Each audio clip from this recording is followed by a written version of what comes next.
This is Chapter 5, Killing Mr. Griffin. The alarm went off at 7, and Kathy Griffin reached out without opening her eyes and pressed the button to shut it off. Just as automatically, she reached for Brian in the bed beside her, to find nothing but an empty pillow, a mass of tangled sheets. She groped for a moment, as though expecting to find him there, twisted somehow into the sheets or buried beneath the untidy lumps of blanket. Then, as she became more fully conscious, she sighed and opened her eyes to affirm the fact that he was, indeed, alone in the double bed. The man, she thought. I don't know why he owns an alarm clock. He never bothers to use it. The sound of running water told her the shower in the bathroom was in use. She lay quiet, letting herself come slowly awake until the water stopped. All she heard the shower stall open and slam closed.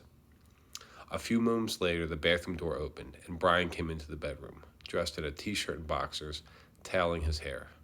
"Morning, Bree," Kathy greeted him, hauling herself to a sitting position. "What's the order of the day, fried or scrambled?" "Go back to sleep," Brian told her. "I'll fix my own eggs this morning." "No, I want to." A moment before she would have given anything to have been able to roll over and sink back into slumber. Now that she had been given a reason to, some contrariness in her personality kept her from doing it. She swung her legs over the side of the bed and stood up slowly, adjusting herself to the unaccustomed weight of a rounded belly. There's nothing in the rules that says that pregnant women can't cook breakfast. You sure if you feel like it? Of course. And now suddenly she did. She gave him a quick kiss on the cheek in passing, pulled a terry cloth robe over her nightgown, and padded barefoot out to the kitchen to put on the coffee. To Kathy, going barefoot meant springtime. Raised on a farm in Michigan, she had gone barefoot in childhood from time to time through the dandelion patches, appeared in the new grass, to the time of the first snowfall. Her feet were so tough that she thought sometimes she could walk across a bed of nails without any discomfort. To Brian, whose own feet were soft and tender as a baby's, the whole idea was upsetting. "You'll step on something," he told her. "That's the way people get tetanus." It was one of their minor differences. There were many others. In fact, if a programmer had planned the most unsuitable partnership imaginable, Brian and Kathy Griffin could have been the outcome. Brian had his master's degree in English from Stanford University. Kathy had been a C student in high school and had never gone to college. He had until recently been assistant professor in English at the University of Albuquerque. She had until 2 months ago contemporary sportswear at a department store. Their personalities were as different as their backgrounds. "He's a fine man, I'm sure," Kathy's mother had said the first time she met him. "He's certainly brilliant and dedicated to his work, but he's so stiff and serious and, well, truthfully, dear, any man who's still a bachelor at 36 has to have something the matter with him." "Perhaps he never met the right woman," Kathy suggested mildly, "or maybe it just takes him so long to loosen up and break through the ice that all the women he knows have given up and walked off before they ever really got to know him. And you've decided to be different? Why?" "Because I'm stubborn," Kathy admitted truthfully, "and because I think that Brian Griffin is worth waiting for." And wait, she did. They had known each other 2 years before Brian asked her to marry him, and another year before the marriage took place. At the time he proposed, he had told her of his decision to leave the university and take enough education courses to become certified at the high school level. "It will be a year before I'll be able to take on the responsibility of marriage," he told her. "And even then, it won't be milk and honey. I'll be making less money than I have been, and there will be a lot of less security. I have tenure at the college, which I won't have in high school. I might not even be able to get a job immediately. The country's overstocked with high school teachers." "Then why do you want to be one?" Kathy had asked him. "Because there aren't enough good ones," Brian had told her. "Many of the kids coming into my classes at the university are all but illiterate. You give them a page to read and they can't tell you what's on it. Try teaching them the classics, and they can't pronounce the words. Ask them to write about something, and they can't make complete sentences, much less spell anything over 2 syllables. Can't you do anything about it?" "I try, but it's too late," Brian had said.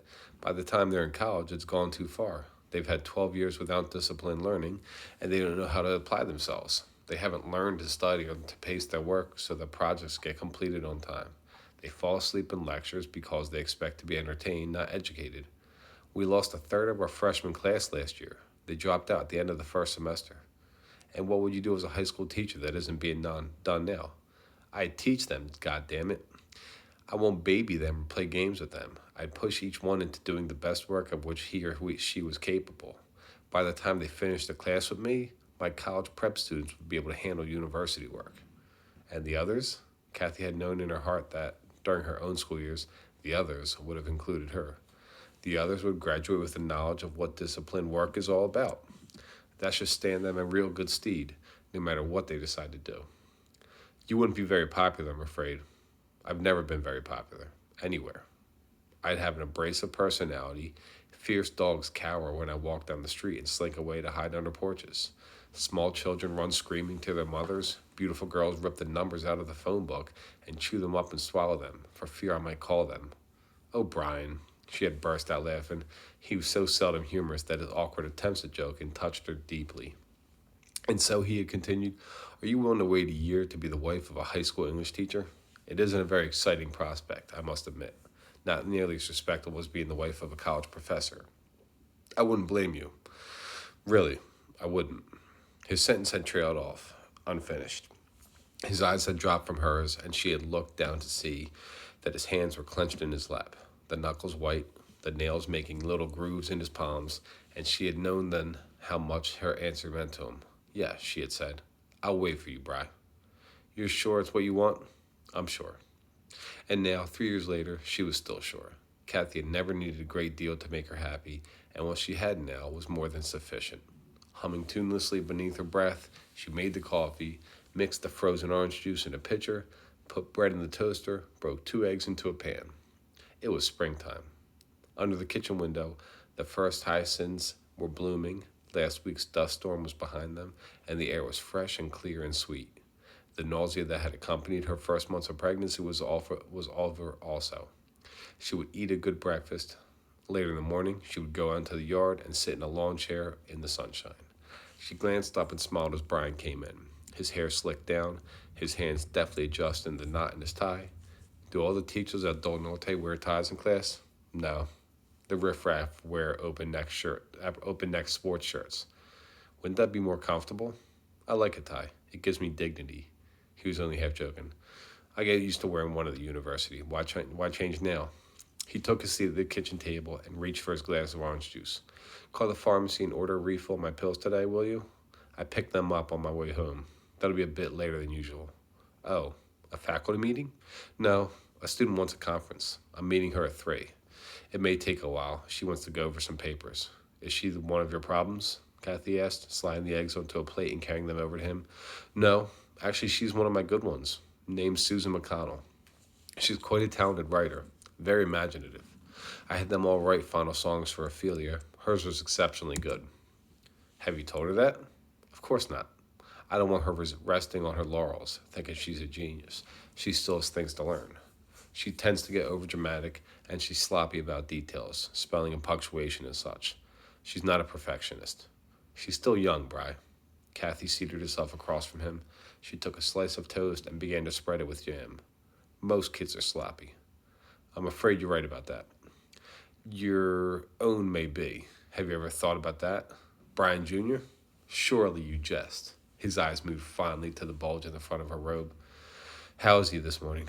Fine and active. She took a bit of toast. Seriously, Bry, I worry sometimes about that, about your wanting him perfect, and his not measuring up. He might be born with cross eyes or a birthmark or a hair lip or something. Would you still love him? Of course. He was answering her seriously. He wouldn't be able to stop those things. We'd ride with it, take care of him, get him fixed up if we could. He'd still be ours. If you really feel that way, Kathy said thoughtfully, why can't you be more tolerant of your students when they're not perfect? Because they can help it, especially with today's technology. Anybody can Google a word if he doesn't know its meaning or use spell check if he doesn't know how to spell it. Time can be planned so that assignments come in on time. There is no excuse for carelessness. The Ruggles boy, for example, came in late last week with a real slop job story about how he completed his paper and the wind tore it out of his hands and blew it away. Papers put carefully into a notebook don't blow off. On a windy day, you close a notebook and put it under your arm. That's elementary enough.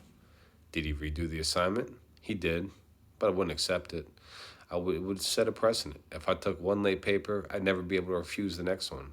Within a week, everything I've taught them about work discipline would be down the drain. The class would be as much of a mess as the one taught by that idiot Luna woman.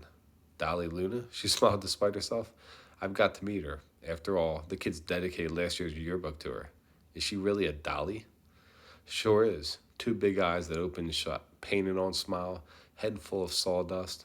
Ever see a 30-year-old teenager? That's Dolly. She doesn't want the kids to think she knows more than they do, for fear they won't like her. Kathy didn't know why, but the metaphor struck her strangely. The grin faded from her lips. She herself smiled a lot. She had never thought about that. Brian, she said slowly, am I? Do you think of me as a dolly? Of course not, he was honestly shocked. What am I when you think of me? You? Why, you're my wife. Before that, what was I? You were Kathy. You were real, a person. All you've ever been to me is Kathy.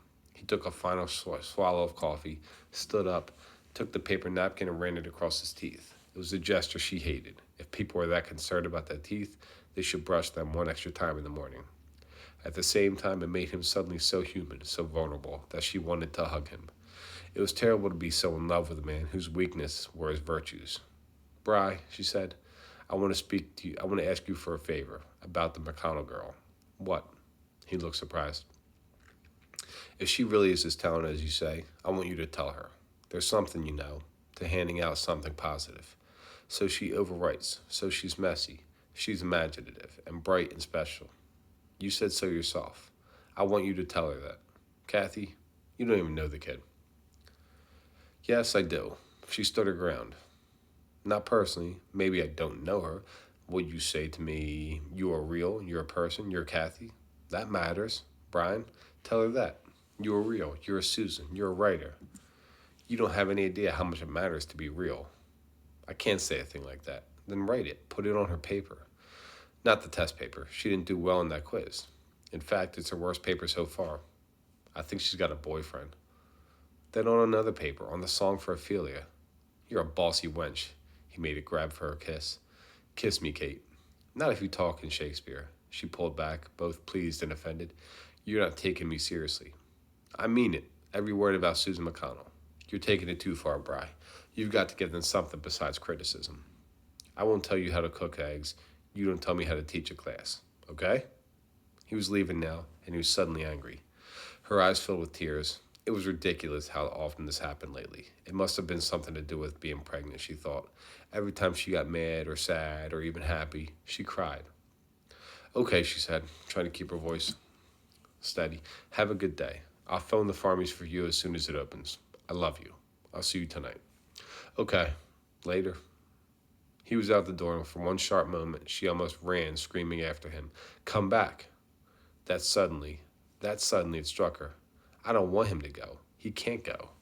Without reason, terror shot through her, but she was as frozen as stone, her lips open to shrill the words that would make him stay. Something is wrong, she thought wildly. Something terrible. Don't go. And as though her thoughts had been strong enough to reach out and touch him, he was back again. He was bending over her, his hand over her chin, raising her face to his. Kathy, he said, I love you. I know, she whispered, I know. It was strange, like a formal goodbye, but how could it be, when he would be back so soon in only a matter of hours? After school, after the conference with the McConnell girl, he would be home. It would be different, she thought, when the baby comes. It'll all be different.